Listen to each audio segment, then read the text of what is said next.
Bonjour à tous, chers collègues, mesdames et messieurs, je suis Laure Prétot et je travaille en tant que collaboratrice scientifique au service archéologique du canton de Berne.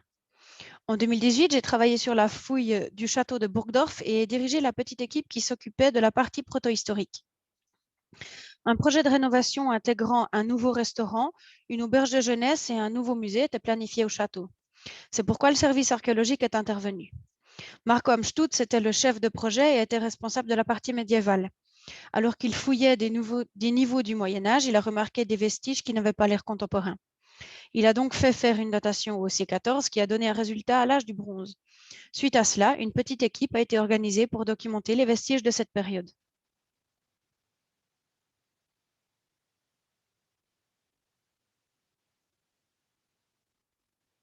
Voilà, je vais commencer la présentation.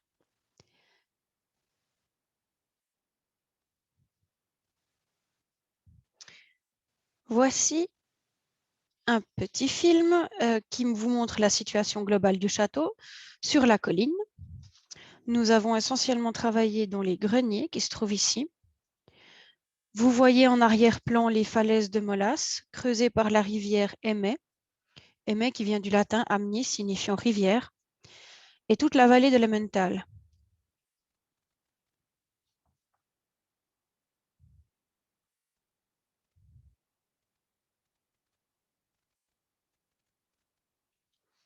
Les vestiges concernant l'âge du bronze se trouvaient essentiellement dans cette partie-là.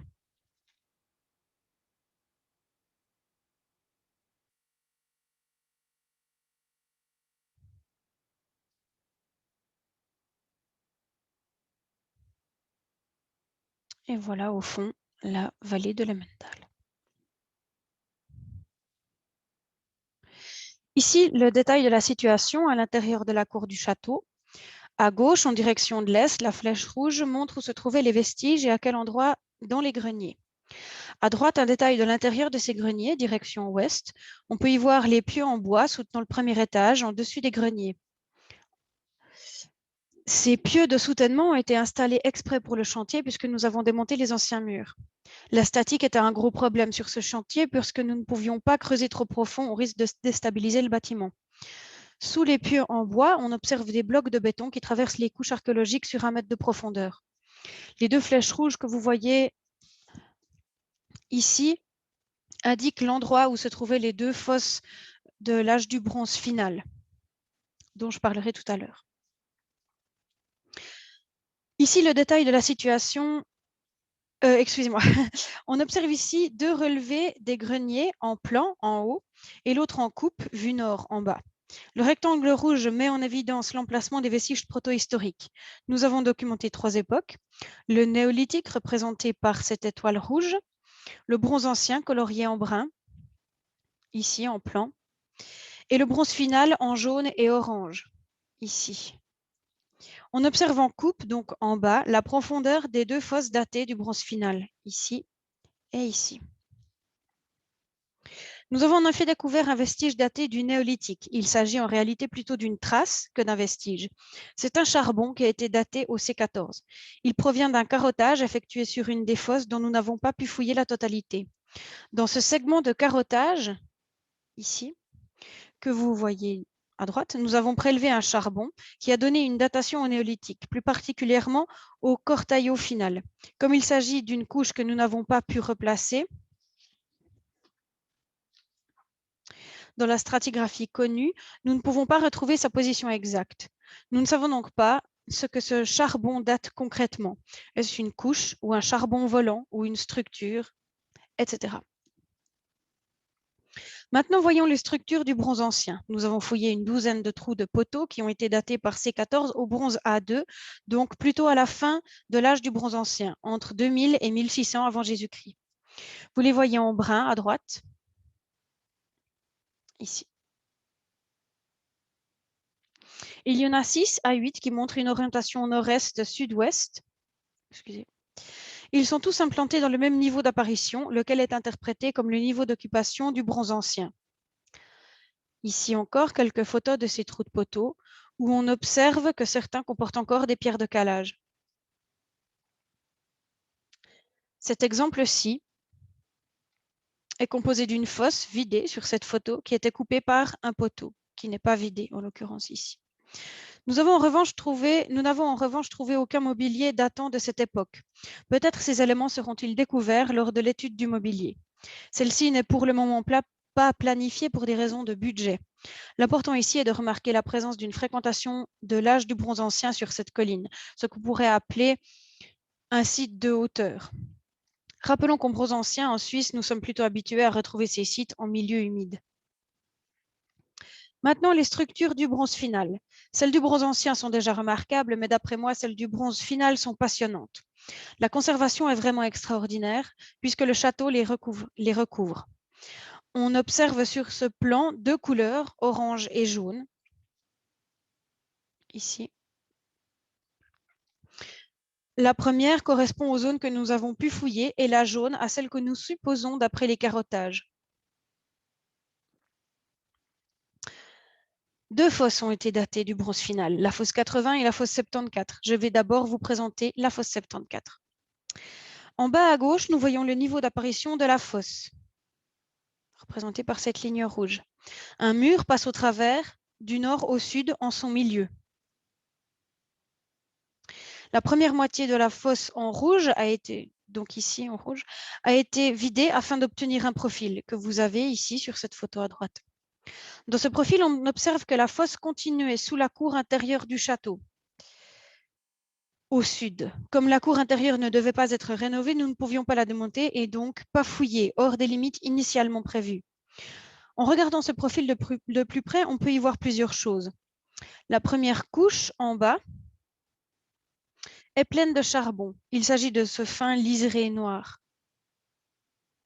Au-dessus se trouvent plusieurs liserés clairs, blanc, beige, gris clair et gris foncé. Ici. Et enfin, un épais paquet de sédiments bruns vient sceller le tout. La couche de charbon et les fins liserés clairs sont contemporains. Nous les avons datés au C14 et toutes les dates sont concentrées au bronze final HAB3, c'est-à-dire entre le 9e et le 8e siècle avant Jésus-Christ. Ces niveaux qui ont été scellés rapidement et qui datent de la même époque constituent ce qu'on appelle un ensemble clos, c'est-à-dire un complexe, une structure qui n'a pas été remaniée depuis son dernier emploi, ce qui est très rare en milieu d'habitat terrestre. Je vais maintenant vous présenter en détail la couche de charbon puisque c'est la plus riche en vestiges et la mieux conservée. Après plusieurs décapages et de nombreux éléments de mobilier mis au jour, nous avons dégagé cette couche 102. Elle semble avoir subi un incendie, puis avoir été recouverte tout de suite après. Elle contenait une énorme quantité de matériel, des récipients complets, comme ces 3 bols, de la céramique fine et grossière, parfois scorifiée, c'est-à-dire qui a subi une telle chaleur qu'elle ressemble à une pierre ponce, des pesons et des fusailloles pour le tissage, des bûches carbonisées que vous voyez ici, par exemple, ou ici, ou encore ici. Et notre plus belle pièce, le chenet en molasse, qui sont faits normalement en argile, mais le nôtre est en molasse. Nous en parlerons plus tard en détail. Sur ces photos, on peut voir 2 collègues qui mettent au jour la couche de charbon avec truelle et aspirateur. Nous y reconnaissons les 3 bols, ici, un peson entier, ici, et le chenet. On y voit surtout les parois de la fosse qui montrent un négatif probable d'une construction en bois à base de clayonnage, un tressage de baguettes en bois utilisé comme armature sur laquelle on applique du torchis, et des sablières basses, qui sont des poutres sur lesquelles on construit les parois des bâtiments. Sur cette photo, la couche de charbon est décapée et nous voyons le fond de la fosse, les parois mises à nu et les 2 sablières au bas des parois, ici. Mon collègue Marco Amstutz a eu l'idée de photographier l'assemblage de 2 poutres modernes afin de visualiser la construction originale.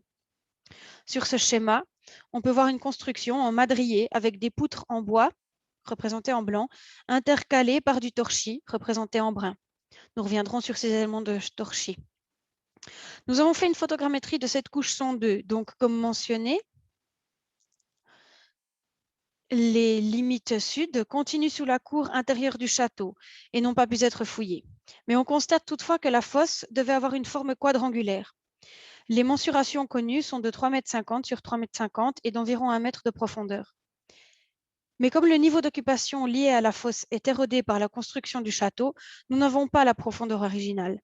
Elle peut avoir été plus profonde. Enfin, d'après sa forme, sa profondeur et son mobilier, nous interprétons cette fosse comme une cave ou un fond de maison qui aurait subi un incendie et qui aurait été scellé tout de suite après l'incident. Passons maintenant à la fosse 80. Ces deux photos montrent la situation avant notre intervention, pendant les travaux de démolition. À gauche, on peut voir par les trépieds rouges la localisation de la fosse. On constate que c'est un miracle si elle est restée conservée car le sol est fait en escalier au-dessus de celle-ci. À droite, quelques murs ont été démontés et la fosse est sous le géotextile blanc.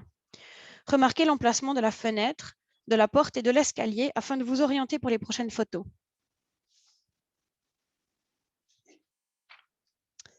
Ici, la porte et l'escalier sont à droite. Excusez. Oui, c'était juste. Ici, la porte et l'escalier sont à droite et la fosse est en dessous. Ici. On peut d'ores et déjà voir les différentes couches qui se succèdent et sa grande taille. D'après moi, cette fosse est la plus passionnante des structures protohistoriques fouillées sur ce site. Sa taille est extraordinaire, sa fonction est inconnue et mystérieuse. Il n'y a actuellement aucune comparaison contemporaine en Suisse. À gauche, vous voyez le premier décapage, comme sur la dernière photo. Et maintenant, à droite, le dernier, c'est-à-dire la dernière étape de fouille que nous avons pu effectuer sur la fosse. Nous avons essayé de fouiller cette fosse couche par couche comme un escalier afin de documenter toute leur succession, afin de mettre en évidence chaque couche, comme nous faisons certaines fois avec les voies romaines. Nous avons fouillé ainsi pour comprendre la construction interne et les multiples et différents remplissages. Malheureusement pour nous, mais heureusement pour le château, nous n'avons pas pu fouiller jusqu'au fond de la structure pour des raisons de statique et de temps. Nous avons toutefois pu documenter la structure jusqu'à 3 mètres de profondeur. On voit ici le dernier niveau, ici, que nous avons pu mettre au jour, composé de pierres jointives et particulièrement bien agencées. Encore une dernière photo d'ambiance avec un collègue au travail à l'intérieur de la fosse et la dernière étape de documentation. Pour une meilleure compréhension de la fosse, regardons ensemble ce profil. Nous avons d'abord fait une photogrammétrie de ce profil, puis une mise au net par ordinateur et enfin intégré nos interprétations. Ce qu'il est important d'observer, ce sont la succession des différentes étapes. Nous allons les détailler depuis le bas vers le haut, donc de la plus ancienne à la plus récente. Le niveau de pierres jointives est bien arrangé, qui ont d'ailleurs toutes le même diamètre, se trouve donc ici, il n'est pas dessiné, mais il se trouve ici. Ce niveau de galet est recouvert par une chape d'argile jaune, que vous voyez ici. Cette chape est rubéfiée à un endroit, démontrant l'action du feu, puisqu'elle est devenue rouge. Ensuite, la chape d'argile a été recouverte par un remplissage épais, rempli de charbon et de mobilier, comme de la céramique brûlée ou scorifiée, du torchis brûlé, des fragments de peson, des fusailloles, des fragments de faune, parfois brûlés ou calcinés. Puis vient de nouveau une chape d'argile jaune et un niveau de galet. Et la chape d'argile jaune est également devenue rouge à cet endroit, montrant la présence d'un feu. En revanche, cette fois, le remplissage riche en mobilier n'a pas été observé, mais directement une autre chape d'argile, également rubéfiée en son milieu. Et là se trouvait un petit niveau de galet jointif, mais il n'est pas conservé dans ce profil. C'est pourquoi il n'est pas représenté ici. Vous avez une unique pierre qui montre la présence du niveau de galet qui se trouvait là. Voici maintenant une photo de ces fameuses couches successives. Donc, cette partie-là correspond en fait à cette partie-là. Et ici, un schéma afin de mieux représenter les différentes phases. Une phase semble être constituée d'un niveau de galet, puis d'une chape d'argile brûlée en son milieu. Le tout est ensuite parfois recouvert d'un remblai rempli de mobilier. Les traces de rubéfaction observées ne montrent pas un feu à température particulièrement élevée, mais plutôt un feu normal allant de 600 à 800 degrés. En revanche, l'aspect de certains tessons présente des traces de combustion plus importantes. Cet aspect poreux, ressemblant à de la pierre ponce, indiquerait des températures entre 1000 et 1200 degrés. Une dernière remarque sur ce profil sont les limites que vous voyez ici. On observe une couche plus verticale qui descendrait plus bas que nous n'avons pu fouiller en raison de la statique. Mais il reste effectivement une première étape d'utilisation de la fosse que nous ne connaissons pas puisque nous n'avons pas pu la documenter. Ici, une reconstitution 3D de la fosse 80. En résumé, nous pouvons revenir sur quelques points. Il n'y a pas de doute quant à l'emploi du feu dans cette fosse, de manière primaire et ou secondaire. La manière primaire correspond aux rubéfactions des chappes d'argile, qui prouvent que des combustions ont eu lieu à l'intérieur de la fosse. En revanche, les fragments de mobilier brûlé ou scorifié démontrent un contact avec des températures plus élevées, qui n'auraient alors pas forcément eu lieu dans la fosse, mais à l'extérieur. Ces fragments auraient été jetés par après dans la fosse. Lors de l'étude, il sera intéressant de tenter de faire le lien entre les fosses 80 et 74 par leur mobilier scorifié et savoir s'il est possible qu'ils aient subi un même événement provoquant des températures très élevées. À propos de la fonction de cette fosse, nous ne pouvons rien affirmer. Plusieurs interprétations sont possibles. Fosse de stockage, citerne à filtre, four de potier et bien d'autres. Comme mentionné, nous avons fait des carottages pour obtenir plus d'informations sur les dimensions de la fosse. Nous en avons fait 3. 2 verticales pour la profondeur. La première était partie de biais, nous avons dû recommencer. Puis une horizontale pour la largeur. À gauche, on peut voir un schéma montrant la localisation de ces carottages. Donc, ils sont partis depuis ce niveau et depuis ce niveau. Au milieu, il s'agit de la machine au travail. Et à droite se trouve le profil de la fosse avec la localisation des carottages, avec le premier essai qui est parti de biais, et le deuxième vertical, et le troisième pour avoir le diamètre global. Les résultats des carottages se trouvent sur l'image de gauche, c'est-à-dire ces tronçons-là, où l'on voit que les segments de 1 mètre sont déposés dans une caisse en bois. Une fois que nous les avons tous mis bout à bout, nous avons pu replacer quelques couches bien reconnaissables, comme la 504, c'est-à-dire ce niveau de charbon plein de mobilier qui se trouverait ici. Et ici, nous avons prélevé le charbon qui a été daté du néolithique. Les dimensions que nous avons pu reconstituer d'après les carottages sont résumées ici. En orange est représentée la partie que nous avons fouillée et en jaune celle que nous avons supposée d'après les carottages. Au orange, nous avons donc 5 mètres de long, 2,70 m de large et 2,80 m de profondeur. En jaune maintenant, nous obtenons 8 mètres de diamètre et 5 mètres de profondeur.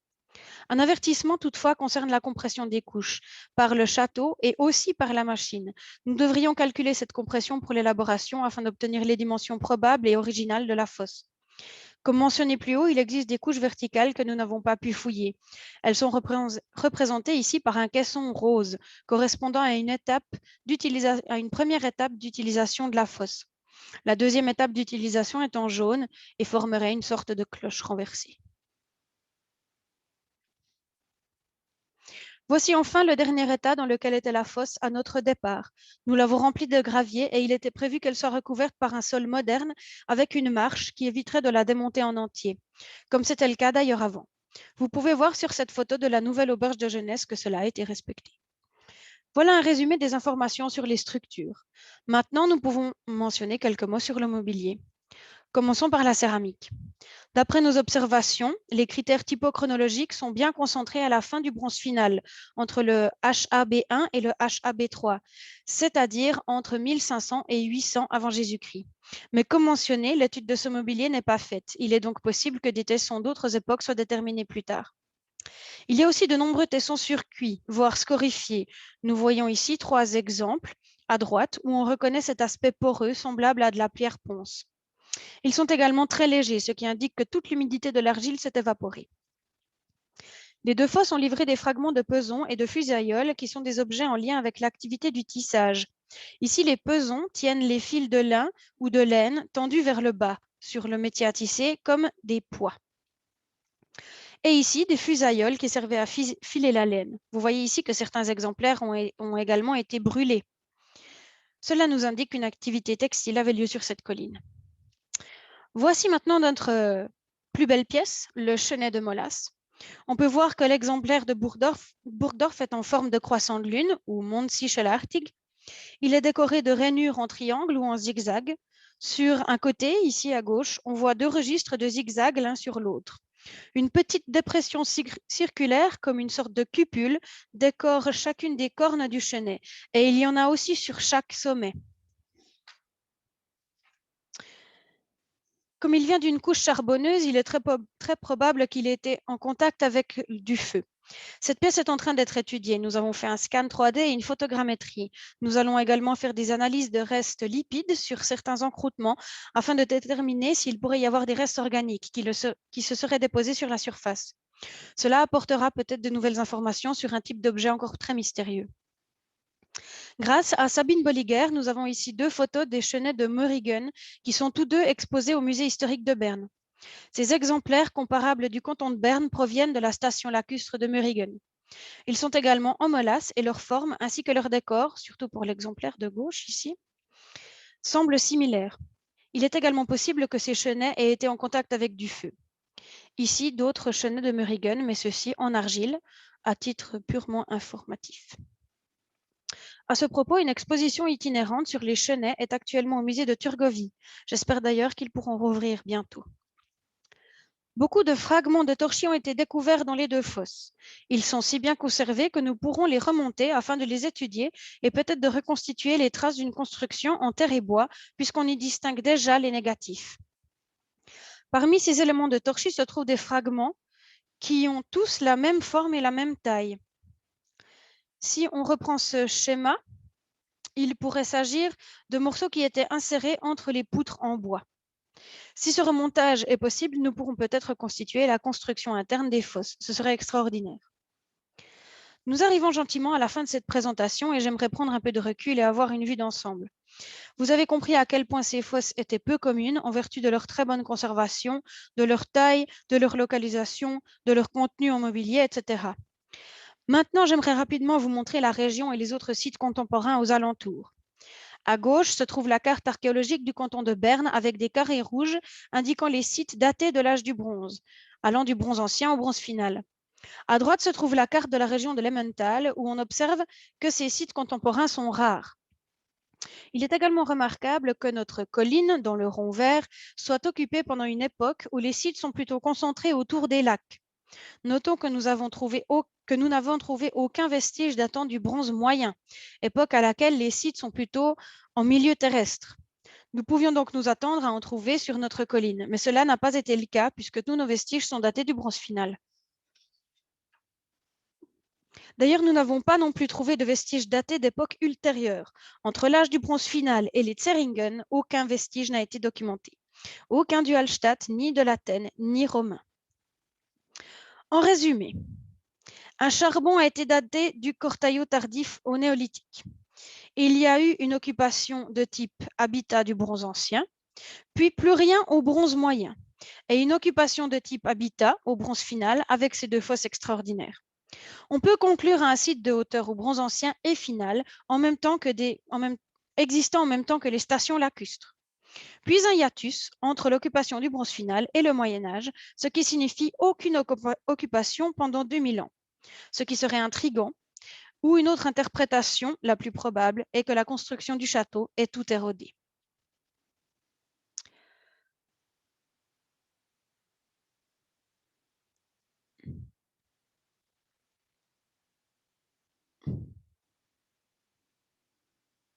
Excusez-moi, j'essaie de revenir. Voilà. Et puis,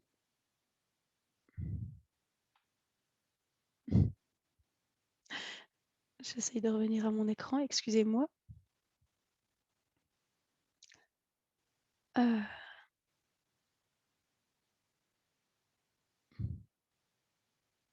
Voilà, excusez.